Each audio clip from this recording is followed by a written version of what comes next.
Muito boa noite a todos. Antes de iniciarmos a reflexão de hoje, vamos fazer uma oração por todas as nossas intenções particulares e pelas nossas intenções gerais, a paz no mundo, o socorro imediato a todos aqueles que estão sofrendo, abandonados nas ruas, nos leitos dos hospitais, nas instituições de caridade,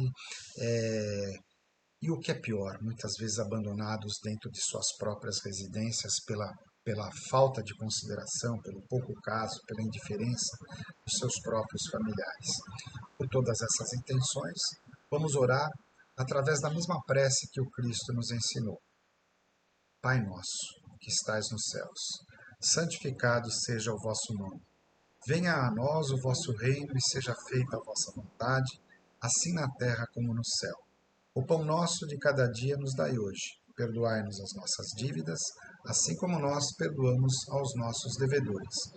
E não nos deixeis cair em erros e tentações, mas livrai-nos de todo o mal. Porque vosso, Senhor Deus, são o poder, o reino e a glória para sempre.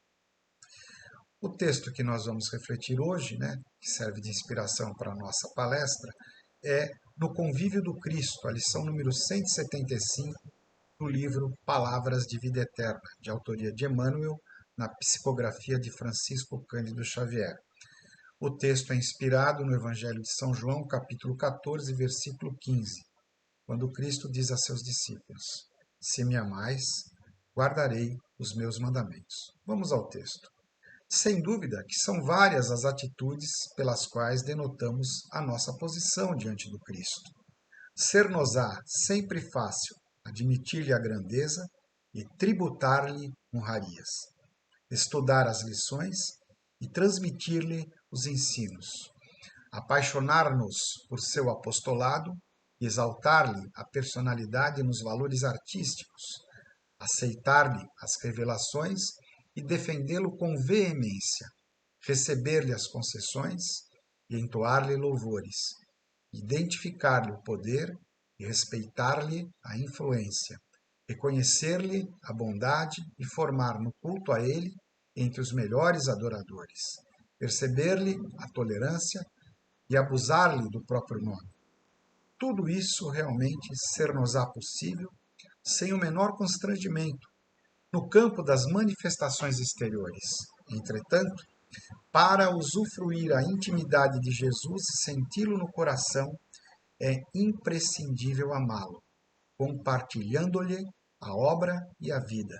Eis porque o Divino Mestre foi claro e insofismável, quando asseverou para os aprendizes que tão somente os que o amem saberão trilhar-lhe o caminho e guardar-lhe os mandamentos. Texto pequeno, mas de uma profundidade incrível, porque toca no ponto central que devemos refletir sobre a vivência da fé. É muito bonito falar de Jesus. Nós nos encantamos com a sua personalidade forte, amorosa, capaz de distribuir bênçãos, curas, e benefícios espirituais insofismáveis para nós. Todos ficam encantados quando escutam as ideias do Cristo, porque essas ideias, esses pensamentos, esses modos de convivência fraterna são ideais que nós acalentamos no nosso íntimo, que estão, inclusive, dentro do nosso DNA divino como filhos de Deus. Esses ideais de amor, de paz, de fé, de esperança que o Cristo apregoa, e apregoa muito bem não só através da sua encarnação, mas através também de todos aqueles que foram e são seus seguidores, esses ideais estão dentro de nós mesmos, porque fomos plasmados no amor de Deus. E como o próprio evangelista João nos diz, Deus é amor. E todo aquele que diz amar a Deus a quem não vê, mas não ama seu irmão a quem vê, é mentiroso. Então, muitas vezes, nós fazemos do Cristo uma imagem, muitas vezes, de um Salvador, e ele realmente o é, mas a gente não introjeta em nós os ensinamentos. A gente consegue, inclusive, compreender esses ensinamentos, não na sua totalidade, claro, mas entendemos a sua mensagem mais forte, mas não conseguimos, muitas vezes, colocá-la em prática. Isto nos impede de entrarmos no que nós chamamos de uma comum união com o Cristo. A união se dá através da concordância com as ideias, A união se dá através do conhecimento dos ensinamentos, mas a união mais forte, ela não pode acontecer sem a vivência dos ensinamentos do Cristo. Então é muito agradável falar de Jesus, conhecer-lhe as ideias, né?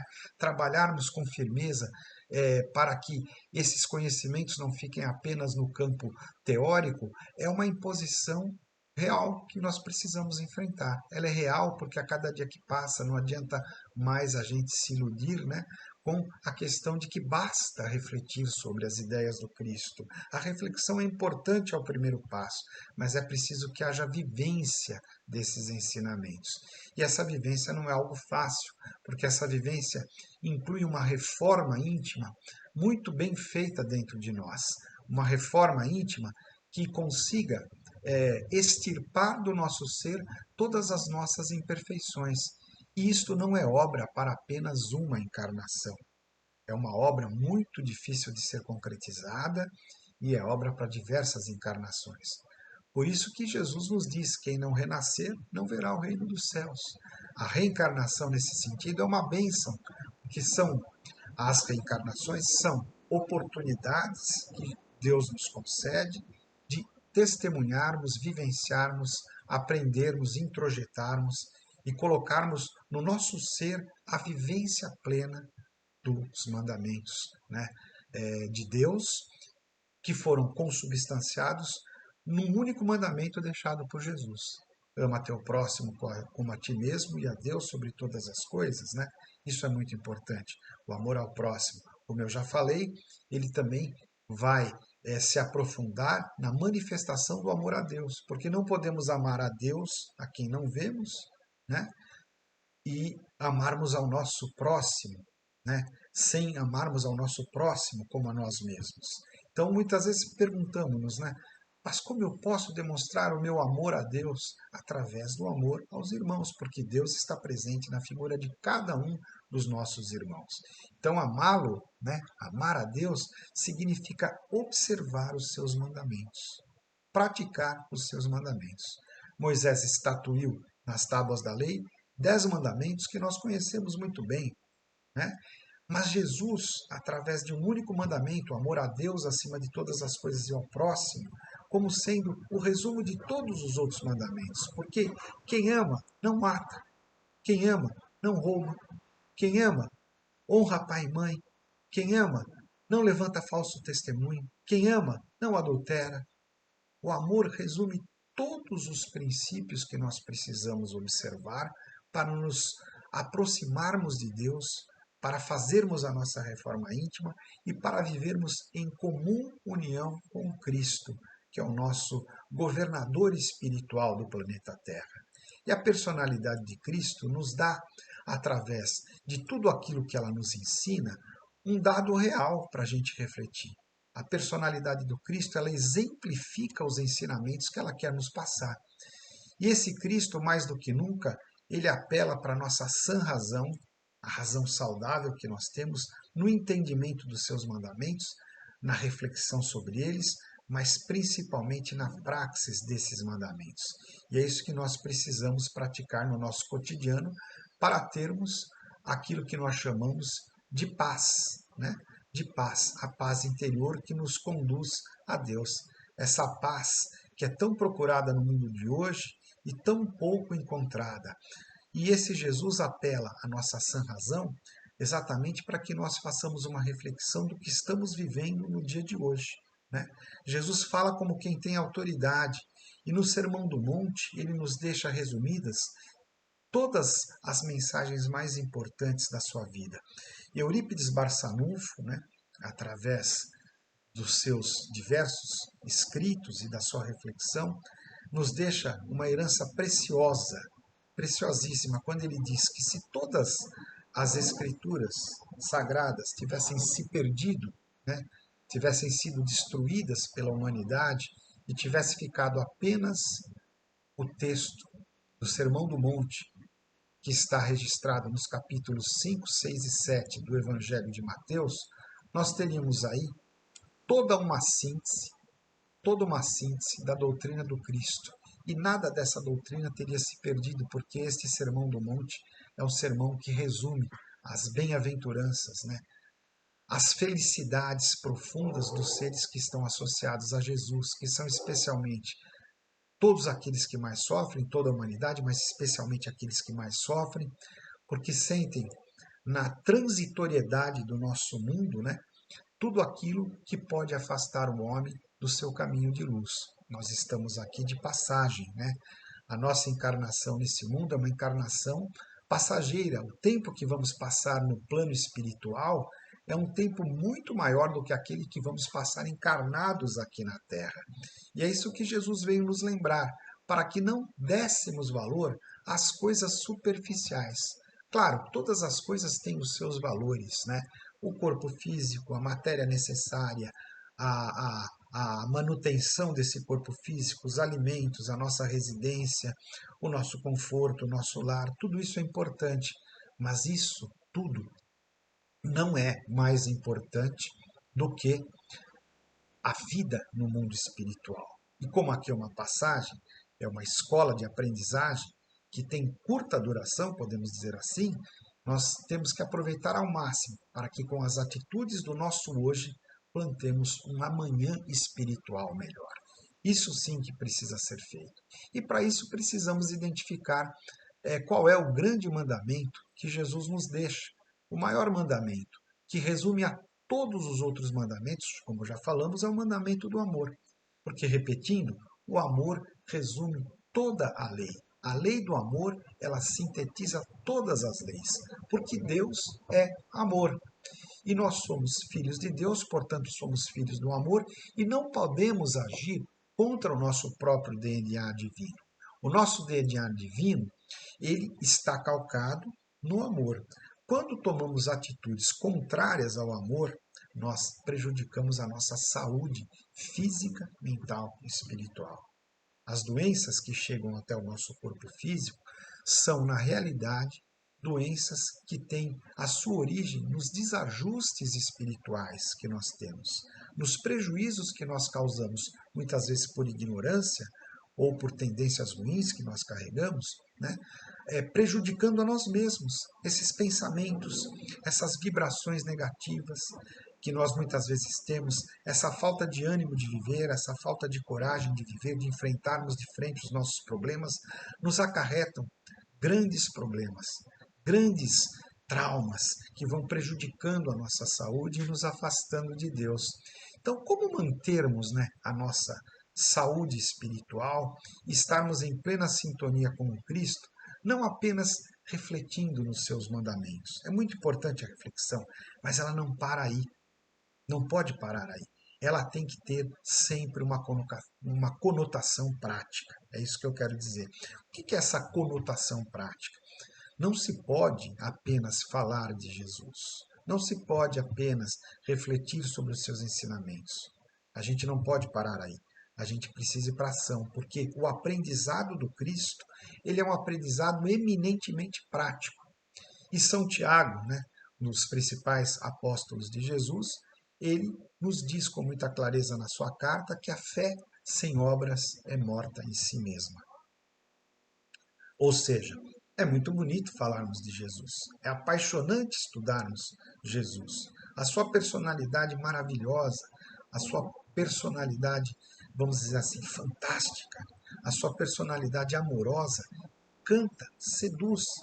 Mas se a mensagem não passar do nosso aparato intelectual para o nosso coração, ela não tem valor nenhum. Por isso que Jesus pergunta aos discípulos se eles o amavam. Porque a gente só pode realmente viver os princípios que o Cristo ensina se nós também conseguirmos amá-lo. Amar a Jesus significa compreender os seus mandamentos e lutar constantemente para colocá-los em prática. Essa conotação prática é essencial. Já dizia um grande poeta, compositor da Paraíba, né, que quem sabe faz a hora, não espera acontecer. O aprendizado não é só intelectual. Ninguém que tem apenas noções intelectuais pode dizer que aprendeu alguma coisa. A gente só pode dizer que aprendeu alguma coisa quando a gente pratica aquilo que estuda, quando a gente pratica o que nós refletimos no nosso cotidiano. Essa é a condição essencial para a gente realmente poder dizer que aprendemos, que estamos realmente conscientes da necessidade da nossa praxis.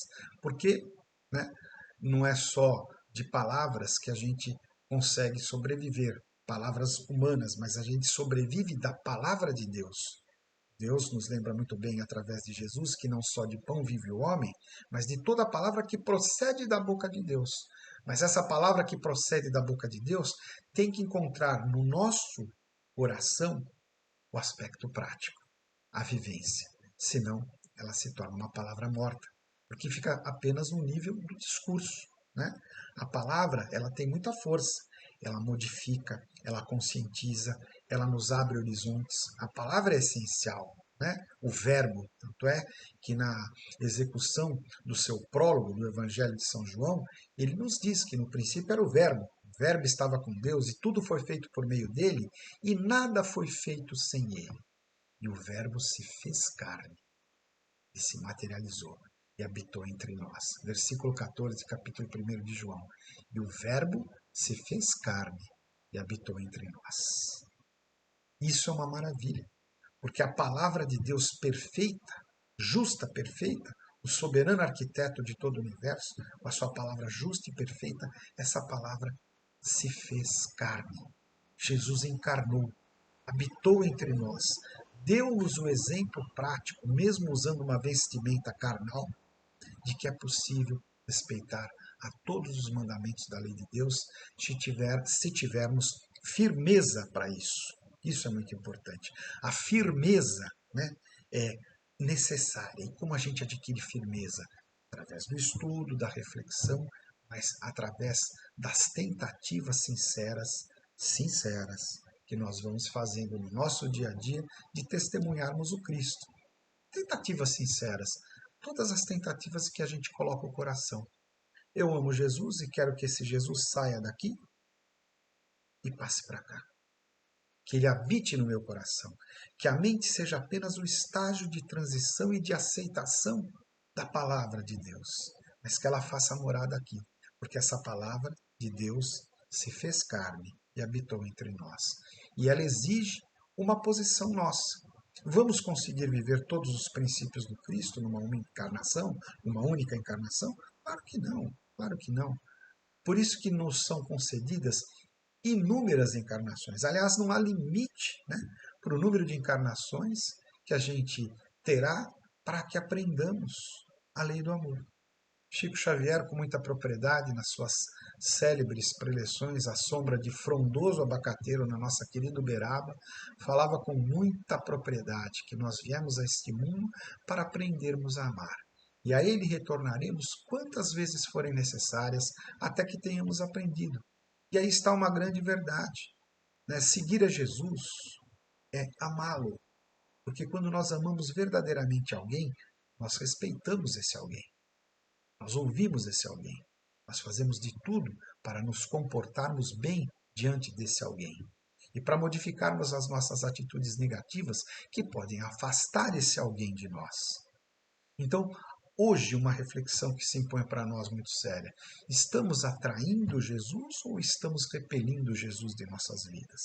Os nossos pensamentos, as nossas palavras, as nossas ações e principalmente os nossos sentimentos estão de acordo com os mandamentos da lei de Deus? Essa reflexão nós temos que fazer todos os dias. Imediatamente após constatarmos nas reflexões as nossas falhas, precisamos trabalhar para eliminar essas falhas. E aí vem a humildade, porque essa não é uma tarefa fácil. Se nós vivêssemos todos os princípios enunciados na lei de Deus, nós já estaríamos no plano dos espíritos felizes, dos espíritos perfeitos. Estamos muito longe disso. Mas Deus não nos cobra hoje uma perfeição impossível ao nosso estágio de evolução. Assim como um professor universitário não pode cobrar de um aluno do ensino fundamental que ele escreva uma tese de doutorado. A comparação é válida. Teses de doutorado eu vou pedir para doutorandos. Porém, eu tenho que pedir o que cada um pode dar no seu estágio de evolução. E o que o Cristo nos pede no nosso estágio evolutivo é que sejamos coerentes. A coerência, ela envolve a luta contra as nossas imperfeições, mas sempre um pressuposto. O perdão. Pedro pergunta para Jesus: quantas vezes devo perdoar o meu irmão? Até 7 vezes? Jesus dá uma resposta a Pedro muito sábia. Não até 7 vezes, Pedro, mas 70 vezes 7. Uma expressão em hebraico que quer dizer sempre. Porque Deus sempre nos perdoa. E temos que buscar imitar, né, o nosso Deus que perdoa sempre, através do perdão aos nossos irmãos também. Porque sem perdão a gente não consegue evoluir. A reencarnação é uma palavra que significa, na sua essência mais íntima, perdão. Se estamos reencarnados, é porque fomos perdoados. Reencarnado, perdoado. Perdoado com nova oportunidade para vencer as suas próprias limitações. Então, por isso que temos que perdoar nossos irmãos e não podemos julgá-los. Também no Sermão do Monte, Jesus falava: não julgueis, porque com os mesmos critérios que julgardes, sereis julgados. Então, se eu tenho muitas imperfeições, como é que eu posso julgar o meu irmão que também as tem? O julgamento pertence a Deus, porque só Deus é supremo juiz, justo e perfeito e pode julgar. A nós cabe sempre o pressuposto da compreensão para que alcancemos a graça de Deus, a luz, os benefícios que essa graça nos traz, que é a paz de espírito. Então, perdoarmos a todos os nossos irmãos com os quais convivemos é o mandamento mais importante. Nós iniciamos todas as nossas palestras com o Pai Nosso, por quê? Porque exatamente sintetiza o que devemos fazer. Lutarmos contra as nossas imperfeições e, enquanto não somos perfeitos, principalmente trabalharmos com o pressuposto do perdão, porque quem perdoa o irmão também está ganhando de Deus o perdão das suas dívidas. E assim pode prosseguir a sua caminhada evolutiva, aproximando-se cada vez mais do Mestre na observância plena da lei de coerência. Quem não é juiz não pode julgar. Precisa compreender e amar a sempre. Amar a todos sempre. Isso é importante. Essa compreensão da coerência que Deus nos pede. Repetindo, não pede apenas que nós pratiquemos os mandamentos, mas pede que nós também tenhamos consciência de que ainda não conseguimos praticar todos esses mandamentos. E por isso necessitamos da bênção do perdão. Nunca um cristão se aproxima tanto de Deus ou de Cristo quanto no gesto do perdão. Porque imitamos Deus exatamente aí. Né? Nesse momento da nossa evolução, imitar a Deus perdoando aos nossos semelhantes significa granjear de Deus a graça para os nossos erros, o alívio das nossas dívidas. Né? Na parábola do servo cruel, que recebeu perdão, mas não perdoou. Conseguiu com isso graves problemas, né? Graves problemas no seu processo de evolução, porque o Senhor, irritado com a atitude dele, que havia recebido o perdão de uma grande dívida e que não perdoou uma pequena dívida, fez com que ele pagasse até o último centavo. Então, conhecedores desses ensinamentos de Jesus, vamos trabalhar a nossa intimidade, né? Vamos trabalhar com aquele outro pressuposto de que a humanidade também reflete nas coisas que cria, tudo aquilo que tem dentro do seu coração. E o que há dentro do seu coração hoje? Ódio, inveja, vício, desrespeito, intolerâncias. O que está dentro de você? Porque não é aquilo que entra pela boca do homem que o mancha, mas o que procede do seu coração. Então precisamos deixar que proceda dos nossos corações os sentimentos mais nobres que nós podemos acalentar, extirpar dos nossos corações os sentimentos negativos, as baixas vibrações, as nossas mazelas espirituais, a nossa falta de fé, de esperança, de confiança na providência divina. E ao fazermos isso, o homem trabalhar na sua reforma íntima, na sua revolução íntima, eu ouso dizer, o interior do homem estando bom, tudo que ele criar irá refletir o seu próprio interior. A maldade, antes de estar no mundo, está no coração do homem. Né? Quando nós extirparmos do coração do homem a maldade, então haverá paz. Porque o homem vai passar a refletir nas suas atitudes o que tem dentro de si. E se houver paz dentro do coração do homem, haverá paz no mundo. Se houver amor dentro do coração dos homens, haverá amor no mundo. Se houver compreensão no coração dos homens, haverá compreensão no mundo todo. Então, com essa consciência de que urge fazermos a nossa reforma íntima, melhorando a qualidade dos nossos sentimentos, pensamentos, palavras e ações, nós iremos entrar em comum união, ou se preferirem, em comunhão com o Cristo. E Ele estará sempre conosco, nos auxiliando. Onde 2 ou mais estiverem reunidos em meu nome, eu estarei no meio deles. E eu tenho plena convicção, hoje mais do que nunca, que Ele está aqui entre nós. Mais do que nunca, nesse momento difícil que nós estamos atravessando de evolução do planeta, de transição planetária, Jesus está conosco, Ele nos acompanha, Ele nos assessora, e quantas vezes nós cairmos, quantas vezes nós haveremos de levantar. Pelos nossos esforços próprios, com certeza, mas principalmente pela graça e misericórdia de Deus, sem as quais nós não poderemos fazer nada. Lembremos-nos quando Jesus nos diz, no capítulo 15 do Evangelho de São João: eu sou a videira e vocês são os ramos. O que permanece em mim e eu nele, esse dá muito fruto, porque sem mim nada podeis fazer. Jesus, caminho, verdade e vida, esteja dentro do coração de cada um de nós, abençoando os nossos lares, abençoando os nossos familiares, abençoando nosso querido Centro Espírita, casa bendita de oração, de fé, de higiene espiritual, de saúde espiritual, abençoando todas as nossas boas intenções e nos permitindo lutar com todo o nosso coração pela paz na terra, pelo advento do reino de Deus entre todos nós. É com essas vibrações que nós vamos encerrando a nossa reunião de hoje, lembrando mais uma vez a necessidade perene, né, da oração.